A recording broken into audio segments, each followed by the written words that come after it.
देखिएगा, पिछले टर्म पे हमें आपको पूरा प्रोज का जो चैप्टर है आपका, ठीक है, ये प्रोज का चैप्टर चल रहा है, पहला चैप्टर चल रहा है एक अलविदा वाक्य, लगभग पूरा चैप्टर आपको पढ़ा दिया गया है।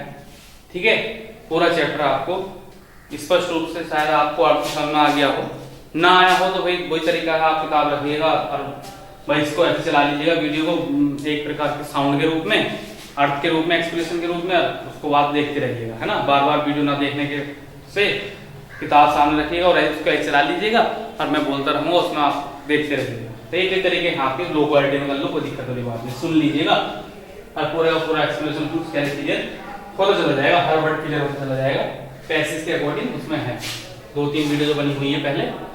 तो देखिएगा, अब हम बात करते हैं आगे। सबसे पहला क्वेश्चन आता है आपके, जब आप 12th क्लास में जब एग्जाम देने जाएंगे तो सबसे पहला क्वेश्चन आपका यही होता है कि भाई 2 पैसेज दिए होंगे। ठीक है, कितने पैसेज दिए होंगे? 2 पैसेज दिए होंगे और 2 पैसेज में से आपको एक पैसेज करना होगा। 2 पैसेज दिए होंगे, 2 पैसेज में कितने पैसेज करने होंगे? आपको एक पैसेज करना होगा और एक पैसेज क्या करना होगा? उसको पहचानना पड़ेगा, उस पैसेज को ये पहचानना पड़ेगा कि भाई ये कौन से पार्ट से आया है। जैसे गद्यांश में करते हैं ना, आप गद्य में करते हैं, जैसे हमने पोएम में भी किया था, या हो सकता है आपने पोएम ना देखी हो। जैसे पोएम में क्या है, ये 4-5 लाइन ऊपर होंगी, 4-5 लाइन नीचे होंगी, जो भी आप दोनों पढ़ो, दोनों पढ़ने जिसको आप अच्छा पहचान रहे हो कि ये उस पार्ट से है। ठीक है, उस पार्ट से यार कोई पहचान लेता, जब उसने चैप्टर पढ़ रखे हैं बच्चे ने तो वो पहचान लेता आराम से अर्थ निकाल कर। ठीक है, उसको पहचानने में दिक्कत नहीं आती, क्योंकि हम तरीका बता देते हैं बाद में कि अगर आप ना पहचान पाए तो पोएम को कैसे पहचानेंगे, क्या तरीका है पहचानने का, वो भी हम बाद में बता देते हैं, उसमें कोई ऐसी बात नहीं है, उसका तरीका भी हम बता देते हैं, बट लास्ट में बताते हैं। बिल्कुल एंड में बच्चों दिक्कत आती है। पहला क्वेश्चन है, इसको जितना आप इफेक्टिव बना सकते हो, जितना अच्छा बना सकते हो, उतना अच्छा इसको बनाना चाहिए। ठीक है, जितना अच्छा आप इसको बना सकते हैं उतना अच्छा इसको बनाना चाहिए, क्योंकि पहला क्वेश्चन यही होता है। क्लियर? तो आप सबसे पहले क्या काम करेंगे, मान लो दो पैसेज दे रखे हैं। ठीक है, 2 पैसेज दिए हुए हैं और 2 पैसेज देने के बाद आपने दोनों पढ़े और दोनों पढ़ने के बाद मान लीजिए आपने पहचान लिया कि वो एक अलविदा बास्केट का है। ठीक है, आपने जब उसको पहचान लिया कि वो एक अलविदा बास्केट का है, तो आप क्या काम करेंगे, पहला उसका पहला शब्द लिखेंगे। ठीक है, पहला शब्द लिखेंगे द प्यूपिल। मान लीजिए मैं लिख रहा हूँ, मुझे द प्यूपिल वाला कराना, मैंने पहले बताया था आपको पिछले टर्म पे कि मुझे ये कराना है, द प्यूपिल, है ना। शुरू के 2 शब्द लिखूंगा मैं और डैश डैश डैश डैश लगा करके ऑफ इंडिया, तो ये 2 शब्द मैंने लिखे। इसलिए लिखना पड़ता है कि अब इससे ये पता जाएगा कि मैंने कौन सा वाला सिलेक्ट किया है। मान लीजिएगा ये वाला आपके आया था एग्जाम में, मैं तो ये वाली बात मान के चल रहा हूँ कि the people I saw in India, those in village, मैंने विलेज से पहले पहचान लिया, Pandit Jawaharlal independence, beautiful girl, a glimpse of south of India, मतलब इन शब्दों से मैंने पहचान लिया कि ये उस पार्ट से आया था। क्लियर? इस तरह से आप पहचानेंगे उसको भी, इस पार्ट से आया, इस तरह मैंने इसको पहचाना। सबसे ज्यादा जो पैसेज आया है आपका बोर्ड एग्जाम में वो यही आया है। ठीक है, बता दे रहा हूँ, सबसे ज्यादा पैसेज क्या है, यही वाला आया है। क्लियर? और जैसे मैंने आप पहचान लिया वैसे आप पहचान लेंगे। तो उसके बाद जो आपने ब्लैक पेन से लिख दिया the प्यूपिल that that that dash of India, 2 शुरू के 2 शब्द और बाद के 2 शब्द। जब आपने ये लिख लिया तो फिर आप एक लाइन छोड़ेंगे। ठीक है, एक लाइन छोड़ने के बाद अब आप डालेंगे उसका रेफरेंस। क्या डालेंगे? Reference,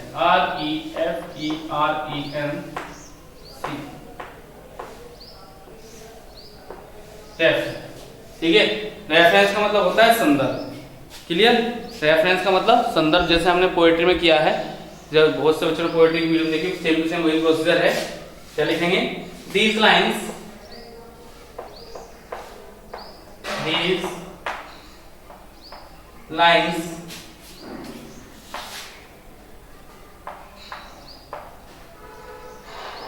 have been taken. These lines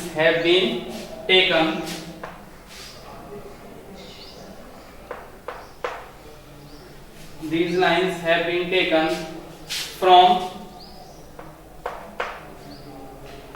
the lesson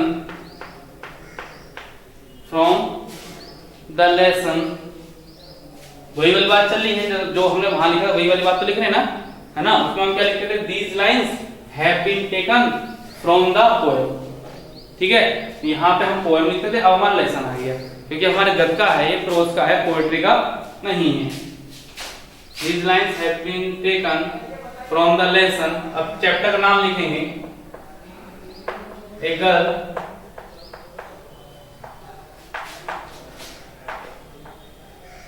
with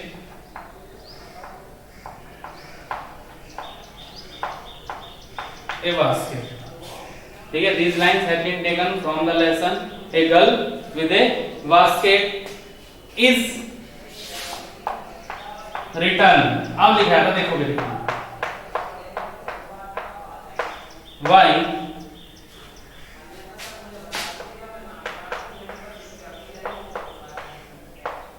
William C. Douglas। ठीक, a girl with a basket, ये 5 के 5 शब्द ब्लैक पेन से लिखे जाएंगे, ये पार्ट का नाम ब्लैक पेन से लिखा जाएगा। ठीक है, उसके बाद जो आपके राइटर का नाम है, सही है, विलियम सी डगलस, ये भी आपका ब्लैक पेन से लिखा जाएगा। और ये रेफरेंस तो ब्लैक पेन से लिखा जाना, वापस से ब्लू पेन का यूज, कहने मतलब है ब्लैक पेन लिख दिया। ये दो शब्द ये लेटर पार्ट का नाम, पार्ट के लेखक का नाम, और ये 5 शब्द आपको ब्लैक पेन से लिखना। पोएम में हम क्या करते थे, या हमने क्या किया है, यहाँ पे तो हमने लेसन लिया है, पोएम में क्या करते थे, यहाँ पे पोएम लिखते थे, समझिएगा, लिखिएगा मत, यहाँ पे हम क्या लिखते थे, पोएम। चलो इसको रफ कर देता हूँ, बस पोएम में हम यहाँ पे रिटर्न नहीं करते थे, यहाँ पे हम क्या करते थे, कंपोज, COMPOSED, कंपोज, COMPOSED, ठीक है, कंपोज। ये तो करते थे, इस कंपोज भाई, यही सब बात थी। बच्चे भी यही गलती करते हैं, पे कंपोज कर देंगे, अब वहां रिटर्न कर देंगे, उन्हें ये नहीं पता होगा कि कहाँ कंपोज करना है और कहाँ रिटर्न करना है। बस अपने लिखने से मतलब ये नहीं पता होता कि कहाँ हमें कंपोज करें, कहाँ पर रिटर्न करें, ये उस बात से कोई मतलब नहीं। लिख लीजिएगा, फिर इसको लिखिएगा, फटाफट लिखिएगा, ठीक है, क्लियर हो गया। उसके बाद आप एक लाइन छोड़ेंगे, एक लाइन छोड़ने के बाद आप लिखेंगे कॉन्टेक्स्ट।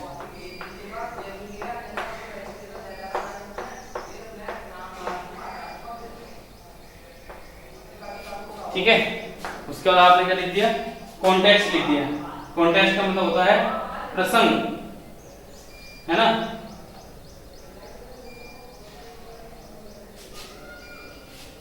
तो लिख देते हैं, बाद में सिखाया जाएगा आपको लिखना, अब तो आप नोट्स बनाइएगा। द ऑथर का मतलब लेखक, is the author is so much impressed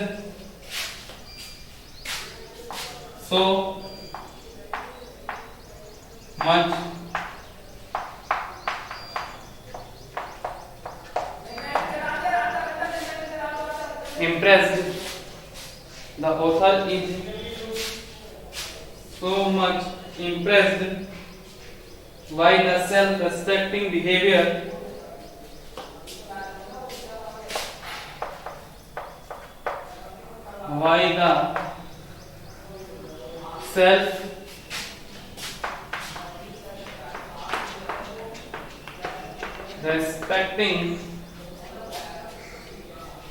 self-respecting behavior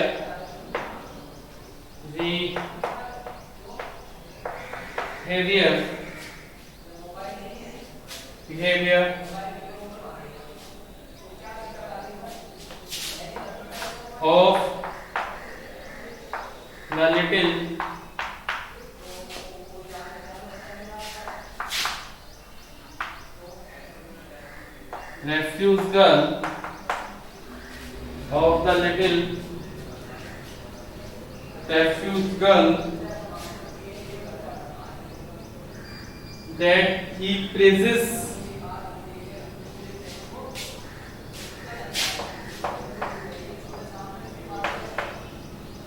he praises that he praises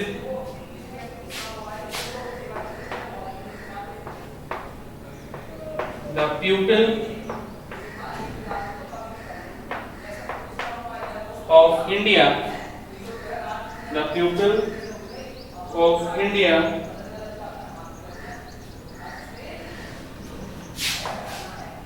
for their virtue.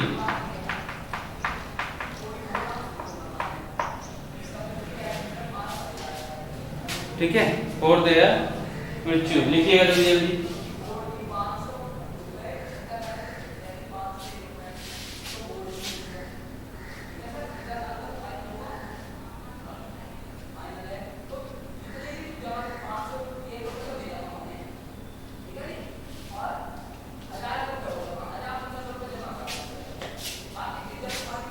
Impress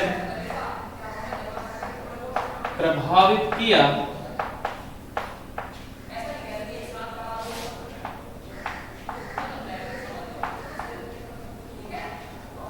अधिक सेल्फ रेस्पेक्टिंग आत्मसम्मान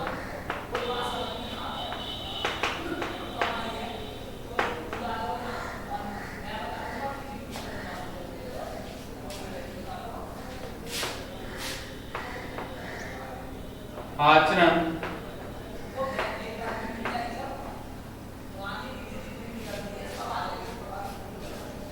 लिटिल छोटी रेफ्यूज शरणार्थी प्रेज प्रशंसा करना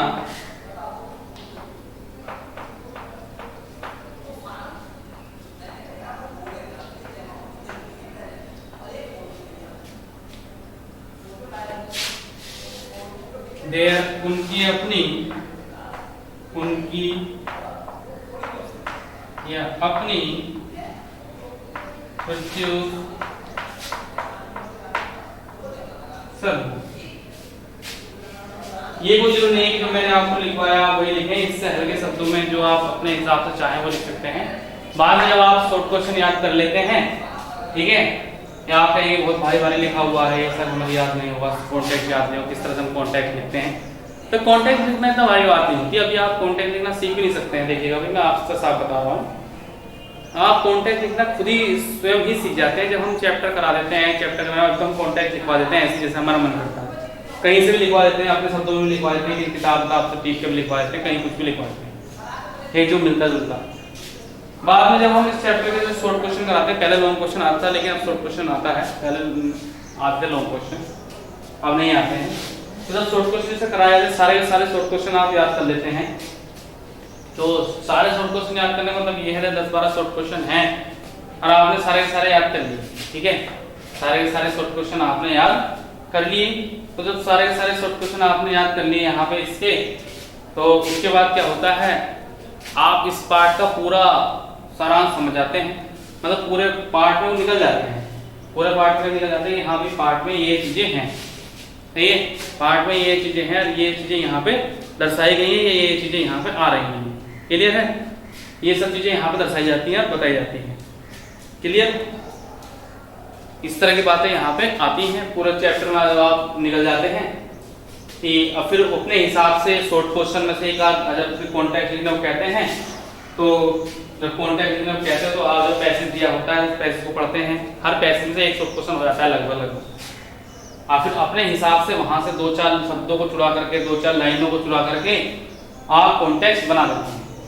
वो हम जब सामने किताब होगी या हर, अब तो किताब नहीं है सामने, हर एक का तुम खुद आपसे बनवा देता मैं, आप बस बेशर्त आपको शॉर्ट क्वेश्चन याद होने चाहिए, 10-12 जो भी शॉर्ट क्वेश्चन है इसमें वो आपको शॉर्ट क्वेश्चन याद होना चाहिए।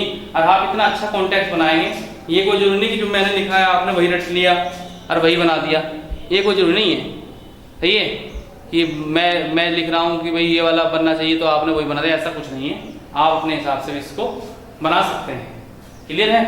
अपने हिसाब से इसको बना लीजिएगा, उसमें कोई भी दिक्कत नहीं आती है। क्लियर? तरीका मैंने आपको बता दिया है।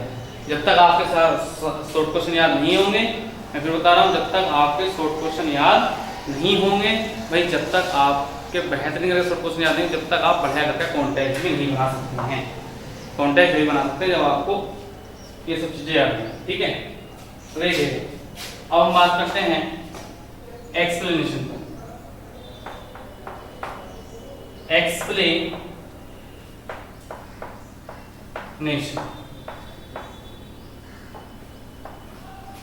सही है?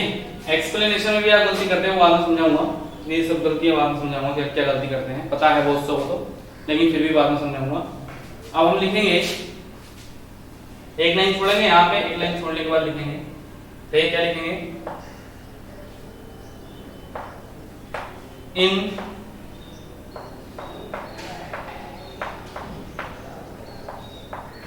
these lines